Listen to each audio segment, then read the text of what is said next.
Muito boa noite para você que está aqui acompanhando com a gente o nosso quarto episódio da nossa websérie 20 questões para entender o tráfico de pessoas no Brasil.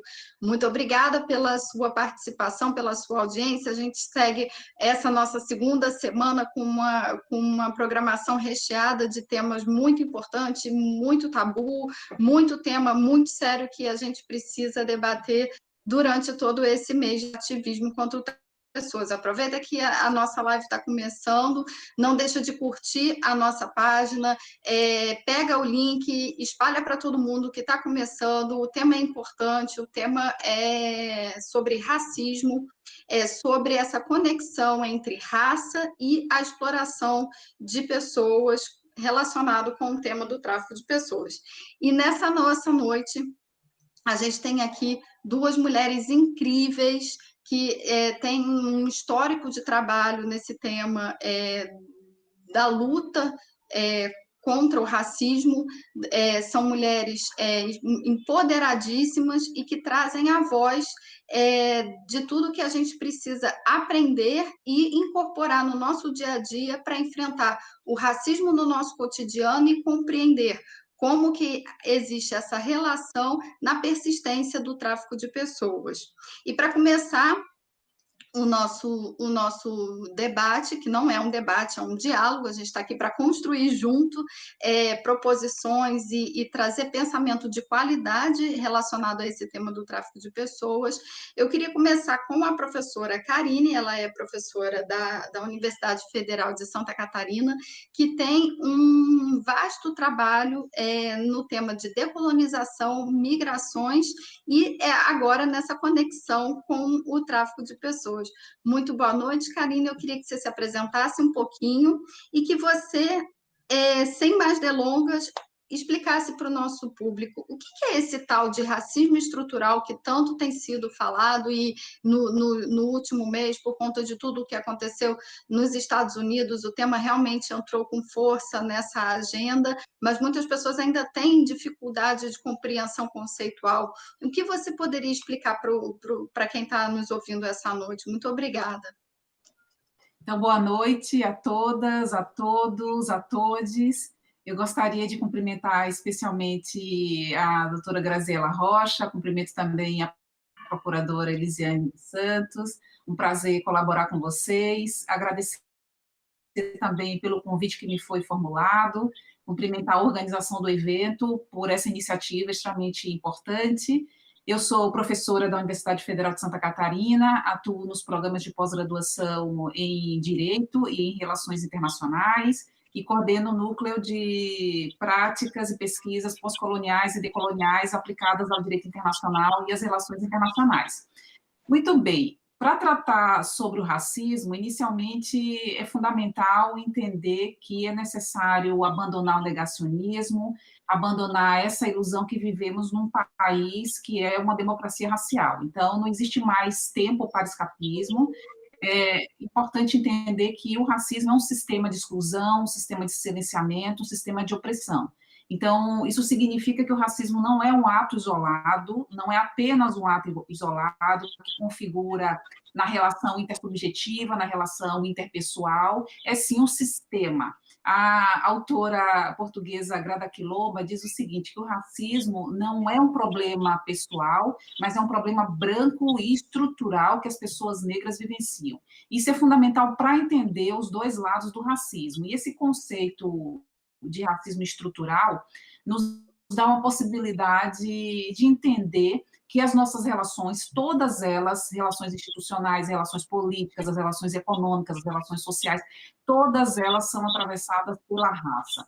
Ou seja, a raça é um elemento que estrutura as nossas relações, é um elemento que mostra as opressões, mostra as desigualdades no país, as desigualdades no Brasil. É também importante entender o racismo como a relação de poder.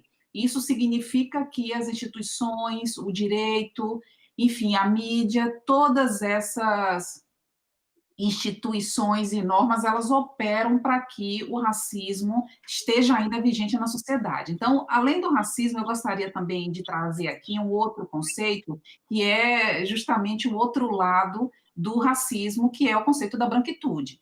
Então, a branquitude tem que ser entendida como essa metáfora dos privilégios. De um lado, se eu falo sobre um sistema de silenciamento, por outro lado, há também um sistema que vai promover lugares de privilégios para as pessoas que são pessoas brancas. E isso é interessante observar, por quê? Porque, obviamente, esse é um sistema que vive no Brasil já faz vários séculos. Então, de onde é que vem esse racismo estrutural? É importante entender que o ponto inicial dessa situação se dá a partir da ocupação europeia aqui nas Américas. Então, a partir do momento que os europeus chegam aqui e que vão ocupar, fabricam um conjunto de identidades, e essa fabricação tem a ver com a hierarquização da diferença. Então, isso significa o quê? Que depois dessa primeira colonização, e aí o Aníbal Quijano vai tratar da primeira onda de colonização, surgiu a segunda onda, que é o neocolonialismo. Então, o racismo, que era relacionado a algumas ideias esparsas, ideias que foram relacionadas a binarismos entre civilizado, bárbaro, racional, irracional, bonito e feio. Essas ideias vão se consubstanciar de uma maneira muito mais efetiva a partir do final do século XIX, início do século XX, quando da partilha da África. Então, o racismo serve ali já como ideologia para dominar. Então, há essa ideia da superioridade intelectual, moral e estética das pessoas brancas, e então é um sistema que justamente nasceu para dominar e para oferecer privilégios a um determinado grupo, que é o grupo racial branco. É importante entender que branco também é raça, porque quando se fala da raça, se traz muita essa ideia da racialização dos povos não brancos, mas o branco também é raça. Então, é interessante observar, antes de finalizar, que a escravidão, ou seja, essa dominação foi fundamental para a expansão do capitalismo e que está completamente vinculada a essas teses de racismo científico que já caíram, já faz mais de, enfim, desde a década de 50, né, já vai fazer quase 50 anos que essas teses caíram, 80 anos que essas teses caíram, mas o que é importante entender é a vigência dessa ideia de superioridade intelectual, moral e estética das pessoas brancas. E aí isso vai se configurar essa ideia do racismo enquanto, então, elemento estrutural, ou seja, racismo não é recorte, racismo é estrutura. Muito bom. Perfeito, Karine. Eu acho que você colocou questões muito importantes e eu acho que a gente tem que refletir, porque a ideia dessa websérie é para a gente refletir o tráfico de pessoas, mas também refletir na nossa vida, no nosso cotidiano. Eu acho que um ponto principal para a gente começar a entender a profundidade desse tema das desigualdades raciais é pensar que elas não se refletem apenas nas desigualdades econômicas, nas desigualdades do trabalho. Ela vai muito além desse tópico, ela está muito relacionada também ao nosso cotidiano, ao nosso dia a dia, ao que a gente diz que é certo, que é errado, que é bonito, que é feio. Muito obrigada pelas tuas colocações. E antes de passar a palavra para as colaborações da doutora Elisiane, eu tenho que fazer aqui o registro. A gente já está também mantendo o nosso padrão, a gente está com mais de 200 pessoas acompanhando, logada, o nosso chat. A gente sabe que isso é só apenas as pessoas que estão logadas, porque tem aquelas que não estão logadas, então a gente tem mais de 1.000 acessos. A gente está ao vivo também na rádio de Curitiba, pela rádio e pelo Facebook deles. Muito obrigada quem está nos acompanhando na rádio. E aqui o nosso chat está bombando. Pessoas da rede de enfrentamento ao tráfico de pessoas, foi para vocês que a gente produziu essa websérie. Registrar aqui bem rapidinho: Exército da Salvação, Exército de Minas Gerais, Rede Um Grito pela Vida, os núcleos de enfrentamento ao tráfico de pessoas do Ceará, de Brasília e Recife. Um beijão para vocês. a procuradora Débora Tito, Cáritas de Santa Catarina, o pessoal de Araçatuba, São Paulo, o pessoal PPG Direitos Coletivos, de Redenção do Pará, o Serviço Pastoral do Migrante de Roraima, o pessoal que está lá na linha de frente da Operação Acolhida está acompanhando a gente. A Dalila está aqui, a presidente da Asbrad, mandando um super abraço para vocês, o pessoal da CNBB. Então, a gente está aqui com muita gente da nossa rede mesmo acompanhando, a gente fica muito feliz com a participação de vocês. E, doutora, com base nisso, o que a professora Karine colocou, como a gente pode entender para o tema do tráfico de pessoas? A gente sabe, por exemplo, que com base nas fiscalizações do trabalho, quando a gente vai olhar para o recorte raça, cor, a gente tem mais de 80% de resgatados que são negros e pardos. O que a senhora tem a dizer para a gente entender melhor com relação a esse recorte do tráfico de pessoas? Muito obrigada pela sua participação. Obrigada, Graziela. Eu queria te agradecer pelo convite, né, inicialmente, dizer que é uma alegria, uma honra estar aqui nesse projeto tão importante, né?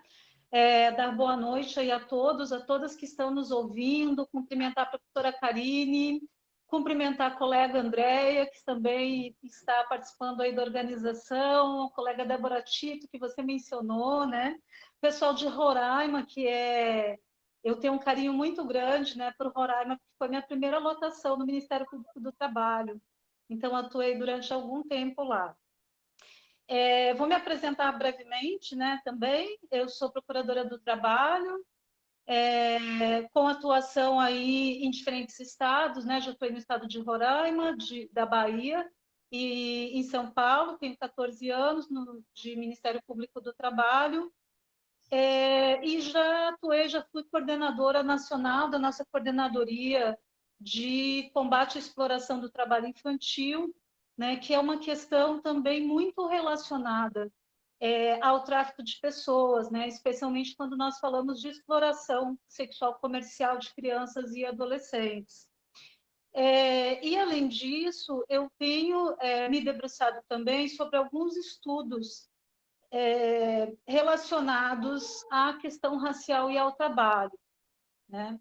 Então, eu acho interessante, a partir dessa experiência profissional, né, tanto na questão do enfrentamento ao trabalho infantil, quanto no enfrentamento ao trabalho escravo, e nessas perspectivas de estudos de raça e trabalho, eu acho importante a gente pensar, quando falamos do tráfico de pessoas, e desta noção, né, do racismo como estrutural na sociedade brasileira, é que se nós olharmos por trás dessas violações de direitos, né, e dessas violências hoje praticadas, graves violações de direitos humanos, né, praticadas massivamente em face de pessoas negras, da nossa população negra, nós vamos encontrar exatamente esse viés, né, entre situações de trabalho precarizadas, em condição precária, sem proteção social, afetando massivamente a população negra e tornando essa população mais vulnerável a todas as formas de violência, né? Então, uma outra questão que eu acho importante a gente pensar, né, é que o tema tráfico de pessoas, ou a análise deste crime, né, dessa violência perversa, dessa grave violação de direitos humanos, ela por si só já é uma análise complexa, né, porque envolve diferentes formas de modalidades, né, de tráfico e diferentes perfis de vítimas, que são das maiores vítimas, né, do tráfico de pessoas. Mas se nós olharmos para todos esses perfis de vítimas, nós vamos encontrar um elo comum entre essas vítimas, que é a altíssima, extrema vulnerabilidade dessas pessoas, né? E se nós tirarmos mais um pouco o véu e formos ainda além da situação de extrema vulnerabilidade, nós vamos encontrar a questão racial, como a professora bem colocou, como estruturante das desigualdades sociais existentes no Brasil e que permeiam essa situação dessas vítimas. E aí eu queria voltar um pouquinho na história também, só para complementar, né, em relação a tudo que já foi dito aqui, do ponto de vista desse processo perverso de escravização de quase 400 anos, de violências, né, praticadas contra a população negra, que neste período pós-abolição, ou seja, nesses 130 e alguns anos de trabalho, entre aspas, livre, né, que nós temos no Brasil, quando aconteceu esse processo de abolição, que a gente inclusive chama de abolição inconclusa, né, a população negra ela não teve acesso, né, ao trabalho formal e não teve acesso a direitos básicos. Então, eu faço uma análise do ponto de vista de que nós tivemos uma perpetuação daquela situação de escravização sob outras formas, né, sob outras roupagens, e num cenário que vai trazendo os seus desdobramentos e as suas consequências até os dias de hoje. Né? Então, vamos pensar lá nesse pós-abolição que nós tivemos o quê? Uma continuidade, né, do trabalho doméstico, por exemplo, realizado por pessoas, massivamente mulheres negras, mesmo após a abolição formal, né, mas aquelas que continuaram também nessas residências, mulheres e meninas, a continuidade de um trabalho na agricultura de forma também, né, envolvendo pessoas negras, mas com uma outra roupagem, e um trabalho nas ruas precarizado, que se nós olharmos para os dados sociais, para os indicadores sociais hoje, nós vamos ver que a maior parte dos trabalhadores, aí você já colocou, né, Grazi, resgatados, em condição análoga de escravo, numa situação de escravidão contemporânea, são trabalhadores negros.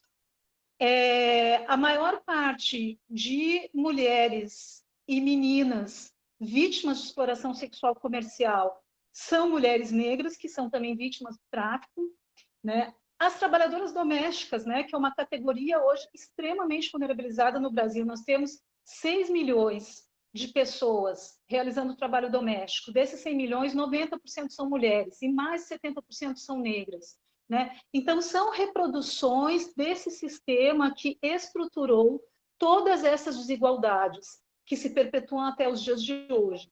E aí, quando nós colocamos essa lupa, então, essa lente no perfil das vítimas de tráfico de pessoas, nós vamos ver que não é diferente. E mais, não é diferente em relação ao tráfico e não é diferente em relação à maior parte de todas as violações e violências praticadas de direitos humanos hoje no país e que envolvem trabalho. Eu poderia trazer outros exemplos, se nós olharmos, por exemplo, os dados de profissionais do sexo. E aí eu queria já fazer uma outra reflexão que está um pouco fora, mas que é importante, né? Que esses dados sobre tráfico de pessoas, eles são muito difíceis hoje também, né? Quando nós buscamos, eles estão esparsos. Então, e eu sei que é uma demanda, né? E uma meta do movimento, inclusive, do Plano Nacional de Tráfico de Pessoas, tentar concentrar esses dados, né? Mas nós ainda não temos eles de forma assim bem articulada com todas essas interseccionalidades, né? Então, voltando aqui a falar, em relação a profissionais do sexo, por exemplo, eu não tenho esse dado do recorte racial de raça fazendo link com exploração sexual e tráfico de pessoas. Mas eu tenho um dado muito grave em relação a assassinatos de pessoas trans, por exemplo, que mostram, segundo o mapa da violência, que 82% das pessoas trans que foram assassinadas no ano de 2016 eram pessoas negras. Então, veja que a questão racial, ela aparece, inclusive, nas questões de identidades de gêneros, né? E de pessoas que também são vítimas muito vulneráveis ao tráfico interno e internacional. Né? E já caminhando um pouco para a conclusão dessa análise do perfil das vítimas, né, nós vamos ver aí do ponto de vista também de uma atuação que é mais próxima de experiências profissionais que eu já tive no Ministério Público do Trabalho. Quando nós analisamos a situação de crianças e adolescentes, nós também chegamos nesses dados, né? Então, hoje, o trabalho infantil nas ruas, que também é uma modalidade de trabalho infantil, né, que pode levar a uma situação de exploração sexual comercial, que pode ser uma ponte também para a utilização dessas crianças no trabalho no tráfico de drogas e com isso vir associado ao tráfico de pessoas, ele é massivamente realizado por adolescentes, meninos negros. Assim como situações que envolvem tráfico interno, por exemplo, de adolescentes, meninos negros em sua maioria, para exploração sexual comercial nas ruas, com mudança de sexo, né, que tem a questão dos meninos trans, e também dos meninos que são trazidos para a formação desportiva, tudo isso associado tanto ao tráfico como a uma série de outras violações de direitos, né? Então, assim, quando a gente consegue enxergar que por trás dessa grande vulnerabilidade das vítimas existe uma situação de desigualdade social que não permite que essas pessoas tenham acesso a direitos, ou seja, são pessoas, em sua grande maioria, desprovidas de qualquer senso, qualquer noção, né, qualquer reconhecimento de cidadania, nós conseguimos fazer uma ligação direta com esse desafio tão necessário na sociedade hoje, né? Que eu acho assim que são muitos anos de luta, né? Embora o tema do racismo tenha ocupado um espaço muito importante, né? Na mídia, especialmente na sociedade após o episódio George Floyd, as lutas, né, antirracistas, elas vêm ao longo da história e os movimentos negros, né, conseguiram muitos avanços conseguiram avanços importantes, né, embora os avanços ainda sejam muito grandes, mas conseguiram avanços importantes no sentido de construir políticas, né, por exemplo, de ações afirmativas, né, e outras políticas antirracistas que são objeto também de atuação e de desafio no âmbito da atuação do Ministério Público do Trabalho, mas, mais do que isso, me parece hoje que a gente não pode compreender, né, e nem avançar em nenhuma política social ou forma de enfrentamento de violações de direitos, né, ou mesmo na perspectiva de defesa de direitos humanos, se nós não fizermos essa análise sobre a estrutura do racismo na sociedade brasileira e todas as desigualdades, violências e violações de direitos que ela produz. Então, Perfeito, encerrando doutora. Eu acho que essa a senhora leitura, trouxe um panorama muito importante para quem está nos ouvindo. A gente hoje sabe que o nosso maior público que está nos acompanhando são as pessoas que de fato trabalham na rede de enfrentamento ao tráfico de pessoas, mas a gente também tem aqui muitos estudantes e é muito importante, sobretudo, para que a gente lembre sempre de fazer esse recorte, sempre, tudo que a gente for analisar, sempre fazer esse recorte de raça, porque ele perpassa diversos pontos, né? A senhora trouxe a questão, por exemplo, da conexão entre raça e gênero. O nosso tema de amanhã é o recorte de gênero, né? A gente fez separado, mas a gente nem pode separar porque o tema ele perpassa tudo. E antes de passar para mais uma rodada de perguntas para a professora Karine, eu preciso aqui registrar mais algumas presenças. A irmã Santina, de Manaus, o pessoal da Unicinos, do Rio Grande do Sul, as doutoras Virgínias e Carol Teixeira, também do Ministério Público do Trabalho, e um abraço muito especial para a querida irmã Rosita, do IMDH, que está lá também numa linha de frente, cuidando dos migrantes lá através de Brasília, mas com toda a sua atuação de advocacy. Muito nos alegra que ela tem sido uma presença frequente nesses dias todos de live. E, Karine, você explica para a gente o que é esse conceito de uma forma mais aprofundada de decolonização? E a gente tem uma pergunta aqui que eu vou passar a pergunta para você. É uma pergunta extremamente complexa e você se sinta à vontade de responder ou não. A pergunta é assim: a teoria evolucionista de Darwin foi bem aceita por dar base científica ao status quo, inclui o racismo e o tráfico de pessoas. Quais os desafios da antropologia social na desconstrução dessa verdade? E aí eu acho que tem conexão com esse tópico da decolonização. Microfone. Desculpa, estava sem microfone. Então, obrigada também mais uma vez por essa questão e também queria aproveitar para saudar todas essas pessoas aí que você comentou, que estão aí nos acompanhando. Então, prazer interagir, dialogar com a nossa audiência. Então, a descolonização parte de uma militância anticolonial, antirracista e antipatriarcal. Vários autoras e autoras já têm historicamente chamado a atenção para o fato de que há uma continuidade das hierarquias criadas no processo de dominação, no processo de colonização. Então, lembrando aquilo que eu tinha comentado no início da minha fala, que essas hierarquias, elas foram construídas para colonizar, para explorar, para dominar. Então, era necessário, entre aspas, que os colonizadores, para conseguir promover a dominação, criassem essa diferença. Lembrando que o problema, quando a gente trata a respeito dessas diferenças, não é a diferença em si, o problema é a hierarquização da diferença. Isso vai acontecer, a hierarquização da raça, hierarquização da diferença, porque a diferença, obviamente, é super positiva. O problema é a hierarquização muito conhecido, que é o Aníbal Quijano, que é um peruano, que ele diz o seguinte, que o fim das administrações coloniais não significou o fim da dominação desses poderes hegemônicos e do padrão de poder que a colonização trouxe para o que hoje chamamos de sul global. E aí ele vai colocar que, então, essa dominação se dá numa tridimensionalidade, a partir da dominação do saber, ou seja, isso significa que os nossos eixos teóricos, a produção do nosso conhecimento ainda está vocacionada para atender os interesses do Norte. Nós estudamos através de autores e autoras do Norte global, isso é o que ele vai chamar essa colonização, a colonialidade, na verdade, porque a colonização foi aquele primeiro período e a perpetuação desse padrão de dominação é o que ele chama de colonialidade.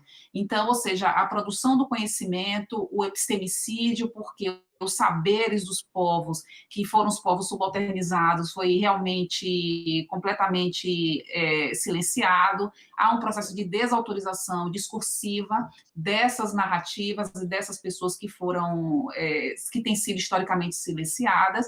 E ele vai falar também da colonialidade do ser, ou seja, inclusive a doutora Elisiane já falou um pouco sobre isso, sobre a desumanização dessas pessoas, e aí isso se vai a partir dessa hierarquização racial, mas a partir daí se entende que existem algumas vidas que são importantes e outras vidas são descartáveis, outras vidas não merecem ser vividas, outras vidas são passíveis de extrema violência, e a outra dimensionalidade, a outra dimensão, desculpe, dessa hierarquização e desse padrão de colonialidade é a colonialidade do poder. Isso significa que as instituições estão aqui a todo vapor operando para que essas hierarquias continuem vigentes. Então, lembrando que a raça, segundo esse autor, o Quijano, e também o Fanon também tratava a respeito disso, é o eixo mais duradouro desse padrão de dominação,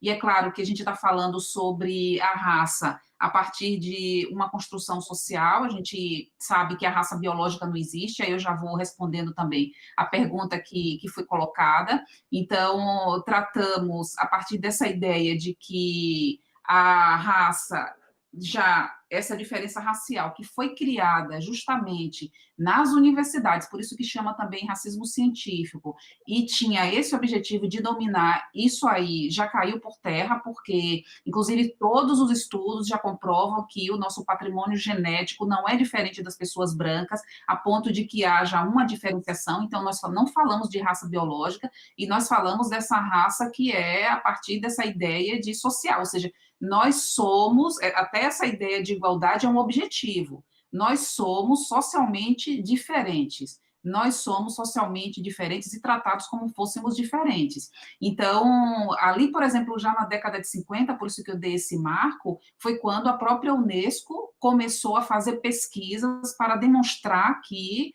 não existia essa diferenciação entre as raças, essa diferenciação biológica.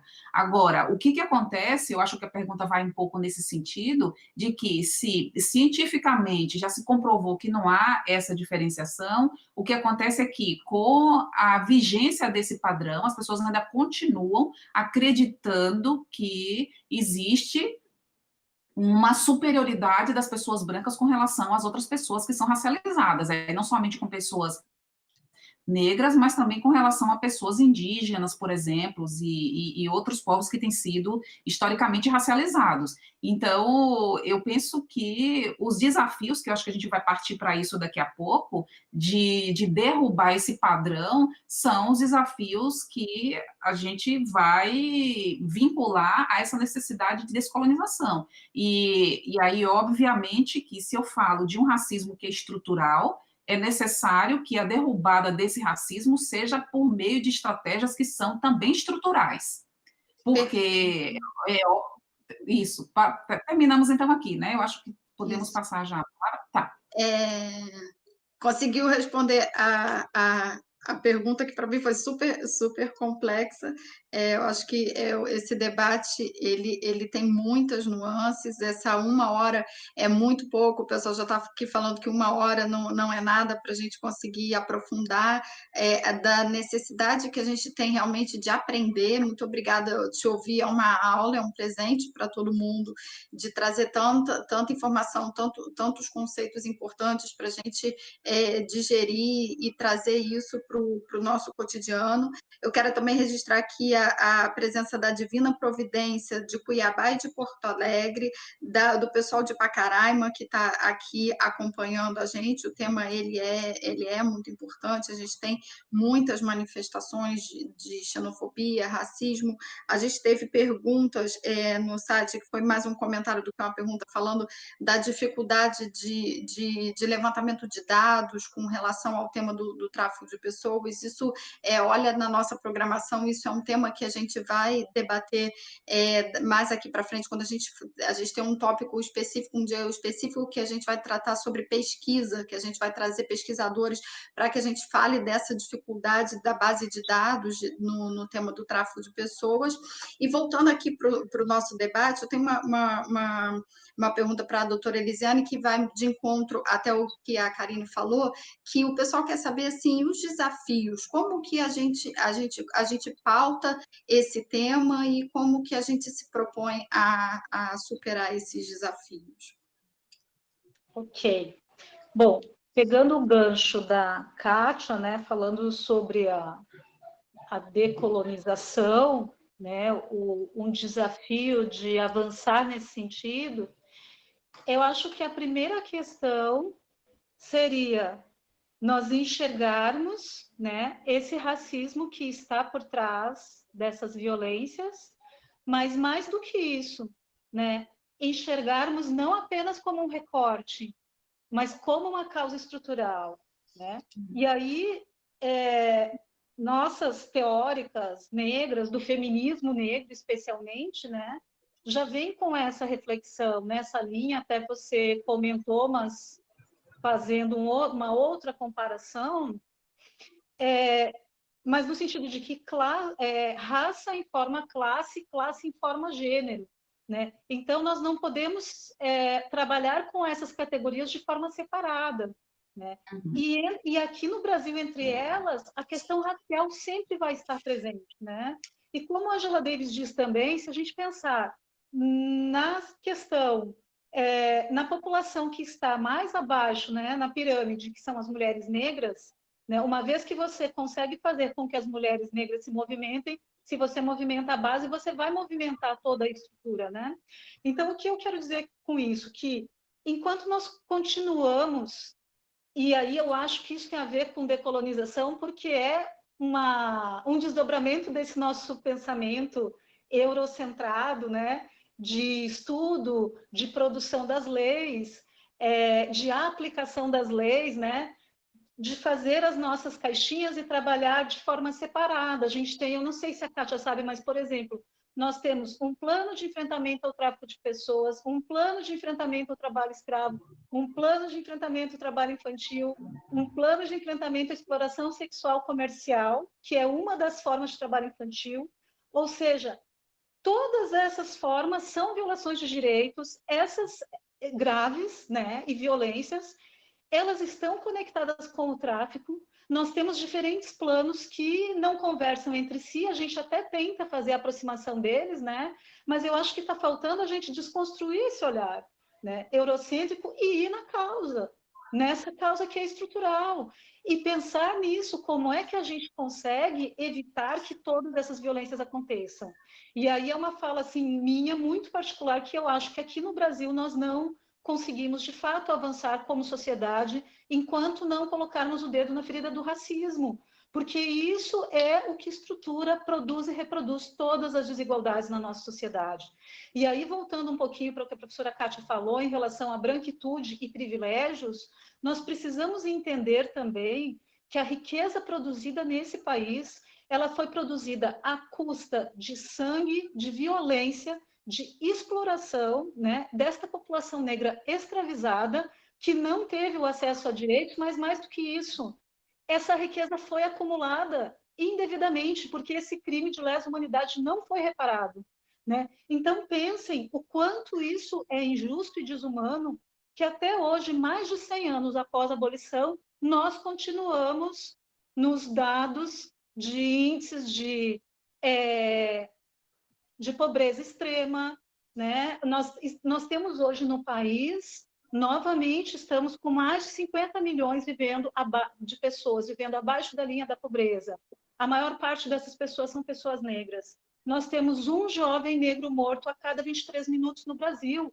Isso é um genocídio, e só que além do genocídio, do assassinato, né, através da ação policial desmedida, né, ele acontece de várias outras formas. Ele acontece através do tráfico, ele acontece pelo não acesso a direitos, ele acontece com a pessoa que não tem um lar para minimamente, né, adequado, confortável para viver. Aí, se nós colocarmos nosso olhar sobre a população em situação de rua, nós vamos ver também que a maior parte das pessoas em situação de rua são pessoas negras, né? Então, onde está essa justiça social que está na Constituição Federal? Né? A gente não pode continuar pensando nesse texto constitucional lindo e maravilhoso, na perspectiva dos direitos humanos, achando que com essa perspectiva do discurso, né, e da campanha, a gente vai conseguir realmente enfrentar, né, de forma efetiva essas violências. Então, eu acredito que a forma de enfrentamento desta e de todas essas outras violências que estão ligadas a essa, ela começa a acontecer quando nós conseguimos assegurar os direitos fundamentais a todas as pessoas.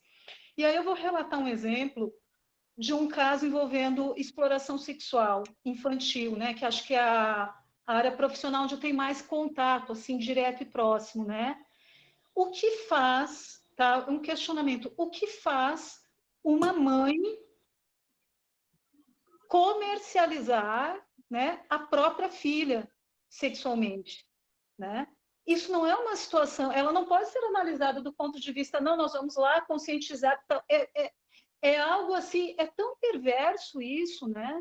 É tão cruel, né? Que não tem uma outra lógica de explicação que não seja a absoluta vulnerabilidade extrema dessa pessoa que está morando numa palafita. Esse é o caso numa reportagem, né? Mas veio a imagem na minha cabeça.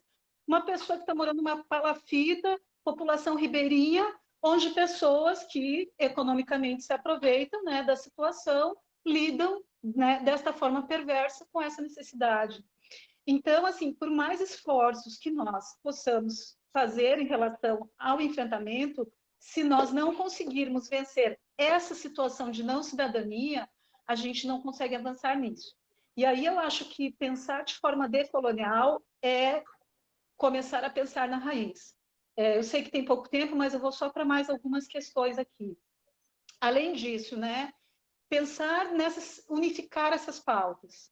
Eu acho que a gente pensar no enfrentamento das violências e nas violações de direitos humanos.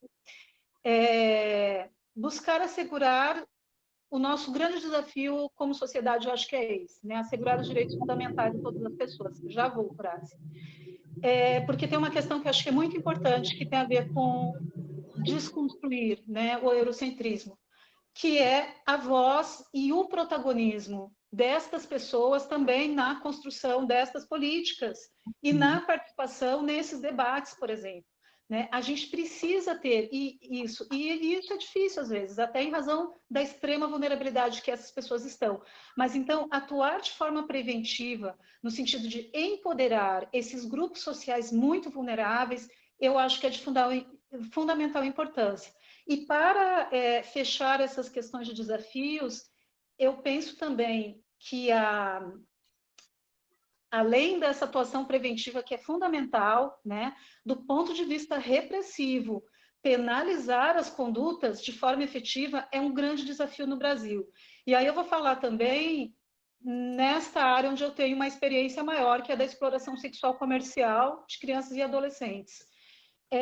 Nós temos muitas pessoas muito poderosas envolvidas ainda, né, com esses crimes. Nós sabemos que o tráfico de pessoas movimenta bilhões de reais e de dólares, né, no mundo, e ainda é muito frágil, né, essa penalização. E quando eu falo em penalização aqui, eu não estou falando só da penalização do ponto de vista criminal, eu estou falando também do ponto de vista civil trabalhista, porque é aí onde você afeta economicamente, né, e busca esse recurso que foi retirado às custas dessa grave violação e violência, né, e consegue também retornar esses recursos para a sociedade, para a produção de políticas públicas e em reversão para essas pessoas, para essas vítimas, né?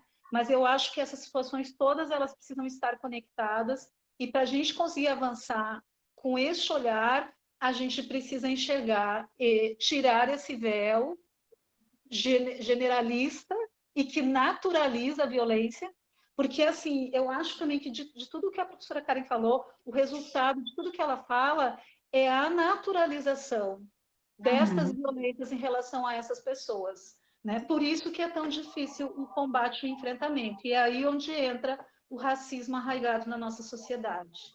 Perfeito.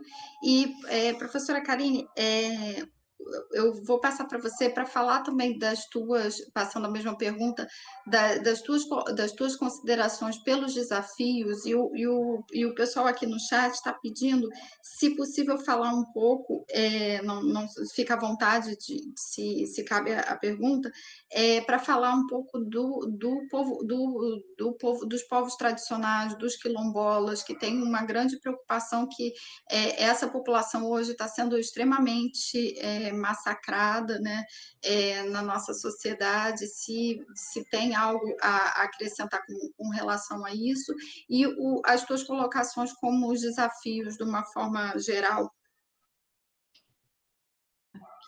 Muito obrigada, Grazi, pela pergunta. Estão me ouvindo, né? Agora eu estou com o microfone. Sim.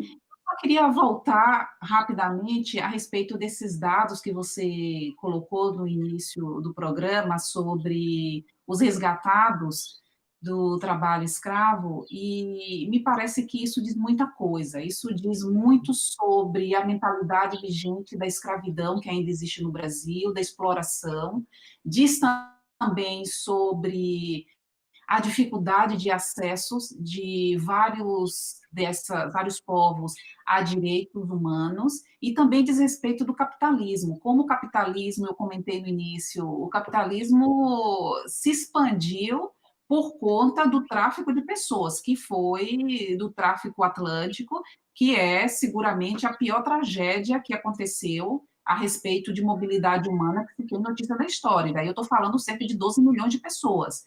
E o tráfico depois levou à escravização dessas pessoas nas antigas colônias, e a partir daí se sabe que as pessoas negras, por conta da raça, elas eram submetidas a todos os tipos de violência, como, por exemplo, a tortura, como, por exemplo, a pena capital, que existia no Brasil somente para pessoas negras, era também estupros massivos, as meninas todo mundo já sabe isso, isso já está completamente documentado na história, mas as meninas negras, elas perdiam a virgindade por conta de estupros dos senhores de engenho, então existe toda uma gama de violências que foi cometida por essas pessoas. E aí a gente continua, então, vendo como essa mentalidade ainda continua operante e como o capitalismo, então, a própria Europa, como a Europa enriqueceu por conta do tráfico de pessoas, por conta da escravização, não só a Europa, mas também as elites dominantes no Brasil. Então, pensando propositivamente, ou seja, a partir de agora, como é que podemos desmantelar esse sistema? Então, a doutora Elisiane já comentou um pouco a respeito da necessidade de pensar a partir de raça, e é interessante que só podemos enfrentar a colonialidade a partir do momento, então, que a gente abandone o negacionismo, que eu já tinha comentado no início, mas também que se introduza a raça como categoria analítica para estudos, não só a raça, como as interseccionalidades de gênero, raça, sexualidades, mas também como categorias fundamentais para a construção de políticas públicas. Isso é fundamental, por quê? Porque partimos de lugares diferentes, isso significa que as pessoas que são racializadas no Brasil ainda são pessoas que vivem em situação de opressão generalizada. Então, é importante, por exemplo, eu que estou na universidade, nós temos falado muito da descolonização da universidade, ou seja, do enfrentamento dessa colonialidade, desse padrão de poder, de hierarquia. É importante que temos a nosso favor a Lei 10.639, que foi atualizada pela Lei 11.635, que obriga o estudo das questões étnico-raciais como matéria obrigatória nas universidades. Também temos essa obrigação para o estudo dessas questões, porque são questões que atravessam e que não diz respeito apenas a nós que somos pessoas negras. Isso diz respeito a toda a sociedade, isso diz respeito a toda a humanidade. Então, é necessário que, por exemplo, quem está aqui nos ouvindo, que possa exigir da escola onde os filhos e as filhas estudam, que implemente essa normativa que obriga o estudo da história de África, que obriga o estudo das questões étnico-raciais. Por quê? Porque a educação realmente é um meio, eu não digo que obviamente, apenas através da educação que podemos tentar desmantelar as vigas desse sistema, mas a educação é um meio, sim, de tentar vencer essas hierarquias. E como disse também a doutora Elisiane, eu voltaria nesse tema da branquitude, porque a branquitude é um lugar de privilégio, a branquitude se constrói a partir da opressão de outros povos, então é importante a gente entender o papel das pessoas brancas, porque, como eu havia comentado antes, o racismo é um problema das pessoas brancas, não fomos nós que criamos o racismo. Isso significa que as pessoas brancas precisam estar completamente envolvidas nessa luta antirracista. Então, não é uma luta que é somente nossa, é uma luta que é de todos nós, porque ninguém é humano sozinho. Nós só somos humanos em coletividade. Eu sou, como diz a filosofia Ubuntu, eu sou porque nós somos. E eu sou porque nós somos múltiplos, inclusive, eu poderia, inclusive, até aqui acrescentar. E aí, obviamente, que nesse sentido da estratificação, desse genocídio, porque o que acontece no Brasil, o que tem acontecido, isso não é uma figura de linguagem, é um genocídio. E aí, obviamente, a gente não tem tempo de falar sobre a necropolítica, mas um genocídio dessas populações, e aí, obviamente, estão incluídas tanto os povos quilombolas como os povos indígenas, que são os verdadeiros donos desse lugar, que são os donos dessa terra. Então, há um processo de sufocamento, até quando o George Floyd fala sobre, quando aconteceu o episódio com o George Floyd, que as pessoas falaram muito do sufocamento, mas nós estamos sendo sufocados faz 500 anos. Então, é um sufocamento que é realmente estrutural de todos os nossos povos, das nossas memórias, das nossas narrativas. Isso está em todos os âmbitos dessa sociedade, que é uma sociedade, digo, genocida contra esses corpos, que são corpos que têm sido realmente explorados em todos os âmbitos. Perfeito. Tem uma pergunta aqui da Josiane Alves, que eu acho que é a pergunta que está entalada em todo mundo, e eu vou fazer essa pergunta para a doutora Elisiane, já no sentido da gente fazer nossas considerações, mas ainda dá tempo da gente passar uma parte para a doutora Elisiane, mais uma parte para a professora Karine, e aí a gente faz ainda mais uma rodada para as considerações finais, mas eu acho que essa pergunta da Josiane é uma pergunta curiosa e que está entalada aqui em todo mundo. Ela fala assim: como os diálogos com os especialistas do Brasil atual, quando falam que o racismo é mimimi, que toda a vida importa, mas que na prática a gente não vê isso. Como é possível desconstruir isso na sociedade ou vamos passar raiva para sempre? Tá. Bom, primeiro eu só vou fazer uma separação, não sei se eu deveria, mas eu vou fazer, né? Fica à Eu acho vontade. que se esse diálogo for com uma pessoa que não é fascista, ele acontece, né? Agora, se nós estivermos tratando desse outro grupo de pessoas que, infelizmente, está se disseminando, né, no cenário atual que vivenciamos, na nossa sociedade, talvez realmente não se tenha êxito. Mas, assim, conversando com pessoas onde o diálogo é possível, eu acho que a gente tem que trazer essas informações, algumas que foram colocadas aqui, mostrar os dados, né? Conhecer a nossa história. Muita gente não conhece. E tem muitos autores, né, importantes e publicações recentes que são também de fácil leitura, por exemplo, o Manual Antirracista, da Djamila Ribeiro, né? Nossas autoras negras, Sueli Carneiro, Lélia Gonzalez. São leituras importantes, toda a coleção, né, da Djamila, que vem numa forma de trazer essa acessibilidade, o conhecimento, eu acho, para se construir como alguém antirracista que pode também fazer essa discussão com outras pessoas, né, e buscar a conscientização, a consciência crítica, né, a consciência negra, que, como a professora falou aqui também, não é uma questão nossa e não deve ser só nossa, mas de todos nós, de toda a sociedade, né? Então, eu acho que esse seria o caminho. Eu queria falar um pouquinho, retomar um pouquinho antes, quando a gente estava falando dos desafios, de uma questão que me chamou a atenção. No Plano Nacional de Enfrentamento ao Tráfico de Pessoas, no último, eu não encontrei nenhuma meta ali, indicador, que fizesse menção, né, às questões aí raciais, que, como dito também, eu acho que a gente tem que avançar mais para que não seja um mero recorte, mas que seja analisado do ponto de vista das estruturas dessas violências produzidas, né, por essas desigualdades que se estruturam no racismo aqui no nosso país.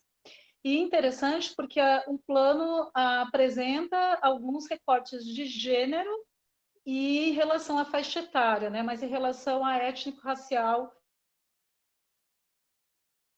acho que também a professora falou aqui sobre educação, né, e a educação antirracista acho que é fundamental, a gente dá cumprimento à legislação, né, isso já está na LDB há quase 10 anos, né, 2003, mas ainda não implementado, né. Mas, além disso, também reforçando o que eu tinha falado antes, do empoderamento das pessoas, desse trabalho de prevenção, eu queria citar um exemplo de um projeto que nós temos no Ministério Público do Trabalho, que eu acho, assim, sensacional para trazer como exemplo de tudo que nós estamos falando aqui, né, que é o projeto Cozinha e Voz. E vejam que ele nasce de outras demandas, ele não é construído a partir de uma análise, por exemplo, do tráfico de pessoas, mas eu tenho certeza que ele produz uma incidência total em relação à prevenção ao tráfico, né? Porque ele trabalha com pessoas muito vulneráveis e especialmente com pessoas trans, né? Que dentro dessa categoria LGBTQI+, a gente observa também que é de todas as categorias as que mais sofrem discriminação no trabalho, que mais dificuldade tem, né, de encontrar um trabalho digno. E o projeto traz, então, essa formação inicial, né, para conseguir depois se inserir no mercado de trabalho, mas especialmente trabalhando com a construção de cidadania, com a consciência crítica, com a discussão sobre direitos, né? E assim como esse projeto, a gente tem vários outros também que atuam nas periferias, que trabalham com pessoas muito vulneráveis, por exemplo, catadoras de materiais recicláveis. Então, eu acho assim que a educação popular, né, era isso que eu queria salientar aqui. Eu acho que a educação popular é um meio e é fundamental para fortalecer esses grupos de pessoas vulneráveis e, com isso, a gente atuar preventivamente na ocorrência dessas violações de direitos. Perfeito. Karine, como que a gente faz para fazer com que uma parcelas da sociedade deixem de ver esse debate como um mimimi e como que a gente faz para, de fato, efetivar essa luta em resultados? Eu gostaria de agradecer a pergunta e me parece que realmente é uma questão muito importante, porque a Grazi comentou bem que é algo que fica realmente preso na nossa garganta. Eu também, obviamente, me associo à resposta da doutora Elisiane, e eu também gostaria de refletir a respeito de quem são essas vozes que dizem que se trata de mimimi, que dizem que não existe racismo, porque seguramente são vozes de pessoas que se beneficiam com esse racismo. Seguramente são essas vozes. E me parece, inclusive, até um insulto quando alguém se beneficia do racismo e uma pessoa que é branca e que não experiencia o racismo diga que não existe racismo no Brasil. É realmente um paradoxo incrível, mas, mas obviamente é um problema que é um problema estrutural, requer uma resposta que é uma resposta estrutural. Obviamente que, como diz a Grada Quilombo, algumas vozes estão no passado e que continuarão no passado.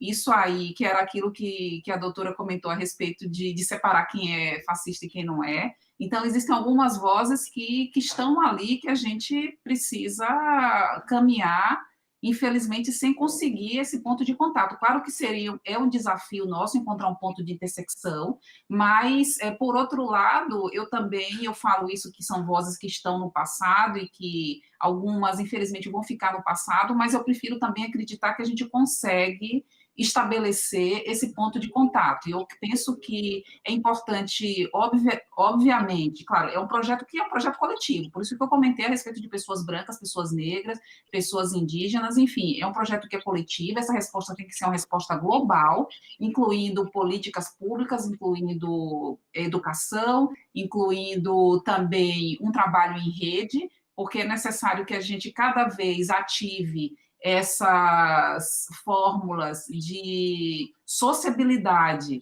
a partir de, inclusive, fórmulas de aquilombamento. Nós, povos negros, temos feito isso historicamente, mas também me parece que é fundamental o letramento racial e de gênero, porque é importante que as pessoas tenham. Enfim, eu acho que esse debate tem incendiou nos últimos dias, eu acho que ganhou muita atenção, muitas luzes, e eu espero que a gente continue discutindo sobre isso, e me parece que enfim, embora o movimento negro, nós pessoas negras, estejamos, inclusive com alguns aliados brancos, né? A gente sempre teve alguns aliados brancos, que a gente continue não somente discutindo, mas também que a gente consiga implementar essa agenda antirracista, não só internamente, mas também essa agenda antirracista internacional. Vocês têm visto, por exemplo, a derrubada de estátuas em vários lugares do mundo, ou seja, há também a reivindicação de descolonização da universidade, de alunos e alunas que têm exigido estudar a partir também de autores e autoras negras. Não significa que a gente vai deixar de estudar autores brancos, não. A ideia é abrir o campo de visão, mostrar que o mundo é um mundo que é complexo, e essa complexidade em várias camadas exige que a gente se exponha e que a gente tenha, inclusive, esse direito de justiça cognitiva, de que a gente conheça aquilo que é produzido por pessoas que são pessoas de outros lugares do mundo que não desse eixo euro-americano. Então, me parece que é uma proposta que é global, não é só também intersubjetiva, mas também estrutural. Perfeito. Chegamos ao nosso tempo das 8 horas, a gente ainda está com mais de 200 acessos, as pessoas aqui elas estão comentando, estão falando bastante do quanto esse tema é importante, do quanto tem se feito, tentado se fazer estudos no tema do tráfico de pessoas, e agradecendo vocês por lembrar que a gente tem sempre que fazer esse recorte, o recorte da política, que a Elisiane lembrou aqui, o recorte em todas as pesquisas que a professora Karine colocou muito bem. Então, já passando para as nossas considerações finais, eu queria abrir a palavra para você, doutora Elisiane, uns 2 minutinhos, para você colocar o que você acha que é importante complementar nesse debate. A gente sabe que 1 hora é muito pouco, de repente, a gente sabe que a gente ainda vai continuar com esse projeto, ele não vai poder parar nesses 30 dias, a gente ainda vai, conta ainda de trazer vocês aqui para a gente aprofundar mais alguns temas, porque realmente a gente viu que tem uma demanda muito forte por conhecimento nesse assunto. Então, eu queria te dar a palavra para você fazer suas considerações finais. Tá bom. Bom, primeiro, assim, eu acho que foi super importante, né, trazer a temática para essa rodada aí de webinar, de lives, né, para esse projeto. Eu acho que já é um passo inicial na perspectiva do tráfico de pessoas, né, de pensar sobre o assunto, de refletir, de tirar esses véus, né, que estão aí postos, que não é em razão deste tema unicamente, isso é histórico, né, e isso termina acontecendo em relação a todas as questões que nós venhamos a nos debruçar, e é fundamental para uma ação mais efetiva para o enfrentamento dessas violências, como já dito aqui, né? Eu vi que algumas pessoas ali comentaram sobre autores, né? E surgiu aqui uma fala também de não só os autores negros. Eu queria aproveitar e indicar um livro que fala sobre branquitude, de uma autora brasileira, que é a Lia Schuckmann, Lia Weiner Schuckmann. E ela fala sobre racismo a partir dessa perspectiva das pessoas brancas e da branquitude, né? Tem um minutinho ainda, não? Tem? Vai. Ah, então tá. E aí, só é porque eu lembrei de uma passagem do livro, ela sempre conta isso, né? Quando ela vai fazer palestras, que a questão racial, ela é tão presente em todas as dimensões de diferentes universos de pessoas, que inclusive nas entrevistas que ela faz, quando ela entrevista uma pessoa em situação de rua, que faz mendicância, ela pergunta, né, qual o lugar, eu não vou lembrar exatamente da pergunta, mas é mais ou menos assim, o que essa pessoa vê como vantagem, né, em relação a outras pessoas em situação de rua negros. E a pessoa responde para ela que ele pode entrar no shopping para usar o banheiro. Ele fala que ele pode pagar, não é exatamente nesses termos, né? Mas ele diz isso, que ele pode entrar num shopping para ir no banheiro e os outros companheiros dele em situação de rua não. Né? Então, vejam como isso se reflete em qualquer espaço, em qualquer situação, em relação às diferentes pessoas, né? E um outro comentário que eu queria fazer também, quando falaram de autores negros ou brancos, é que o Florestan Fernandes, lá na década de 70, ele já fazia, que é não negro, né? Um militante também de esquerda e com uma visão marxista, já fazia discussão sobre a necessidade de entender o racismo como processo estrutural na sociedade brasileira para se avançar, né? Para avançarmos como sociedade. E o Gessé de Souza, na atualidade, também, ele sempre traz isso nas obras dele, né? Independentemente de que eles tragam ou não, né? Nós temos todos os autores negros que eu penso e não tenho dúvida, né, de que são fundamentais, porque aí nós temos, né, nesse espaço um lugar de fala, além da pesquisa que você vai encontrar, né, desses autores negros a partir de um lugar de vivência de pessoa negra, tem toda a construção da identidade, né, e da história que ali está. Mas, assim, material é o que não nos falta, né? Então, começar desde já, né? E a partir das suas ações também do dia a dia. Muito obrigada, acho que foi muito rica a exposição. E aí eu passo para a Karine fazer as considerações finais.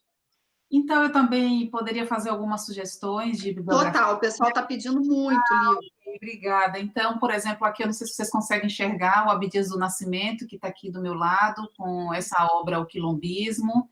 Também tem a Grada Quilomba, que eu aqui citei algumas vezes, que é uma professora portuguesa, e que é uma das vozes mais importantes da atualidade a respeito do racismo, essa agenda decolonial, antirracista. Se chama Grada Quilomba, Quilomba com K. Também a Sueli Carneiro, que já foi colocada aqui. Tem uma outra autora que eu gosto muito, que é a Françoise Verger, que é uma feminista negra, que tem esse livro que foi recém-lançado no Brasil agora, Um Feminismo Decolonial. E também o Frantz Fanon é um autor que é um dos clássicos a respeito da criação dessa subjetividade branca e também da subjetividade negra, dessas identidades. E também foi falado aqui o livro da professora Lia Schuckmann, que é minha colega aqui da Universidade Federal de Santa Catarina. Além da Lia Schuckmann, também sobre branquitude, tem o professor Lourenço Cardoso, que é também um dos nomes principais nesse respeito, a Cida Bento, a Maria Aparecida Bento, que também maravilhosa, né? que foi o primeiro, eu acho que é o primeiro estudo sobre branquitude aqui no Brasil, não sei se estou correta na informação, que a Cida é a primeira a tratar sobre branquitude. Então, ou seja, a branquitude também é uma ferramenta de análise, uma ferramenta também para se entender, junto com o tema da raça, para se entender as relações raciais no Brasil. E, obviamente, é importante dizer que quem não entende raça não entende o Brasil. E, inclusive, eu sou professora de Direito Internacional, também tenho colocado muito isso, que o sistema internacional é um sistema que é racialmente dividido, racialmente estratificado. Mas, enfim, eu penso que é necessário agora, nesse momento, agradecer muito a organização do evento, pela oportunidade do diálogo e também por se propor a quebrar esse silêncio. É necessário quebrar o silêncio como um primeiro ponto de partida, e eu espero que, a partir de agora, a gente consiga inaugurar, obviamente, com o apoio e fazendo com que os nossos corpos estejam em alianças, porque corpos em alianças, quando se fundem, se transformam em luta, que a gente consiga inaugurar realmente um novo mundo no qual pessoas negras, pessoas indígenas, pessoas LGBT, que todas essas pessoas, esses corpos que têm sido corpos considerados marginais, corpos indóceis, que essas pessoas sejam reumanizadas, que tenhamos um lugar dentro dessa chamada humanidade e que a nossa comoção ela não seja mais seletiva, porque a gente sabe que, historicamente, nós nos comovemos quando um corpo branco tomba, mas a gente não tem a capacidade de se comover, ou não tinha, eu espero que a partir de agora a gente passe a ter, quando recebemos essas informações de que dezenas de pessoas negras morrem diariamente nesse país por conta de violência ou por conta de omissão do Estado. Então, que a gente esteja atento a partir de agora, e que essa morte do George Floyd não seja uma morte, mais uma morte de uma pessoa negra em vão, que a partir daí que a gente consiga descortinar realmente uma nova era. Tem muito trabalho para fazer, tem muito trabalho, mas a gente sabe que cada um de nós ocupa um lugar estratégico nessa luta, e que essa luta é uma luta coletiva. Muito obrigada. Perfeito. A Elisiane ficou com vontade de falar alguma coisinha?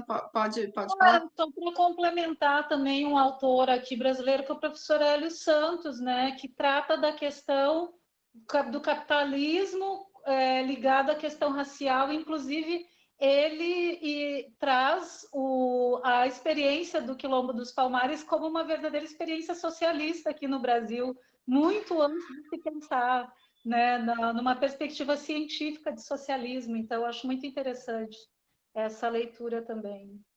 Tá bom, muito obrigada. Eu quero agradecer muito a presença de vocês duas. Eu acho que mais do que procuradora, mais do que professora, é importante a gente ouvir as mulheres guerreiras, aguerridas que vocês são, que a gente conhece. Vocês são um exemplo para todos nós que lutamos. A Elisiane é referência para todo mundo no Ministério Público do Trabalho.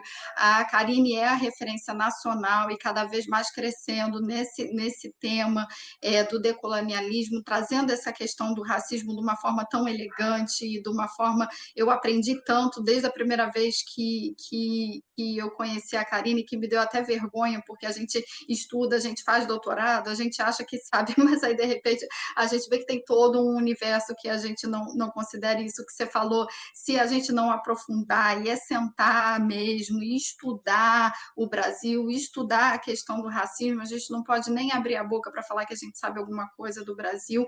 Muito obrigada porque vocês existem. Acho que a gente pode combinar outras rodadas dessa, porque o tempo foi muito curto, mas eu acho que deu para dar o gostinho, deu para provocar o debate e instigar a nossa audiência a pesquisar, a lutar, a militar, que é esse o objetivo da websérie. E você que está nos acompanhando, não deixe, amanhã a gente aprofunda mais o recorte nesse tema do tráfico de pessoas, trazendo o debate sobre violência baseada em gênero. A gente vai contar aqui com pessoas riquíssimas que têm experiência de campo mesmo no atendimento às vítimas do tráfico de pessoas, como a Beth da Astral, a Soledad, que é migrante, que trabalha com mulheres migrantes. A gente vai ter a Natália Suzuki, da ONG Repórter Brasil, que inclusive tem estudos com esse recorte de gênero. A gente vai ter a procuradora Débora Tito, que também tem uma grande mobilização nesse tema do gênero. Então, siga com a gente, acompanhe. Agora, a questão do certificado. Eu preciso explicar para vocês que esse tema do certificado ele tem gerado muitas dúvidas. A gente não esperava que a gente ia ter um volume tão grande de solicitação desses certificados. Todos os dias, a nossa produção coloca no chat um link para vocês entrarem e solicitar esse certificado. Eu realmente preciso que vocês solicitem esse certificado todos os dias e pelo link que é disponibilizado aqui no chat, porque é um sistema automático para cada dia e a gente precisa fazer isso porque a gente não tem como controlar que a pessoa fazer uma solicitação só e que a pessoa de fato viu as 20 lives. Então, realmente, todos os dias é preciso entrar, colocar seu nome e se cadastrar, porque é um sistema que ele gera o certificado. Só que a gente está tendo muita demanda e está sendo difícil para a gente manejar isso, porque algumas pessoas elas entram no link, elas mandam um e-mail e a gente está recebendo, inclusive, solicitações de certificados de encontros que ainda nem aconteceram. Então, eu peço um pouquinho da paciência de vocês. A solicitação é por meio do link. Todo dia a gente disponibiliza o link com o dia da atividade e aí entra lá, coloca o nome, o e-mail e aí o certificado é enviado. Na nossa página, que é www.asbrad.org.br/liberdade no ar, lá tem a programação para vocês acompanharem todos os dias dessas 20 lives, e na parte de inscrição, ela é só para você receber o link na hora que vai começar a live, mas essa inscrição, ela não tem conexão com o certificado realmente precisa todo dia entrar e solicitar. Foi a única forma que a gente conseguiu de controlar, porque são realmente 20 lives, fica difícil da gente manejar isso, mas fiquem calmos, vai dar tudo certo, não vai ter ninguém sem certificado, a gente vai emitir certificado para todo mundo, ok? E, por favor, ajudem a gente a divulgar, para que a gente consiga manter essa nossa audiência bacana. Todos os dias foram pensados com muito carinho, pensado nos temas tabus, complexos para a nossa sociedade, urgentes. Divulguem nas suas redes, vamos tentar furar a bolha, porque a gente ainda está com uma audiência que ela é muito especializada, são pessoas que trabalham no tema ou que pesquisam, mas a gente também quer levar essa informação para outras parcelas da sociedade. Então, por favor, ajudem a gente a divulgar a websérie e, por favor, não deixem de curtir e ativar o sininho, porque isso é importante, porque isso dá força para a gente de divulgação dentro do YouTube, correto? Até amanhã, no mesmo bate-canal, no mesmo bate-horário. Muito obrigada pela participação de vocês e a gente segue nesse mês de ativismo contra o tráfico de pessoas. Até amanhã, um beijo, Karine, um beijo, Elisiane, tchau.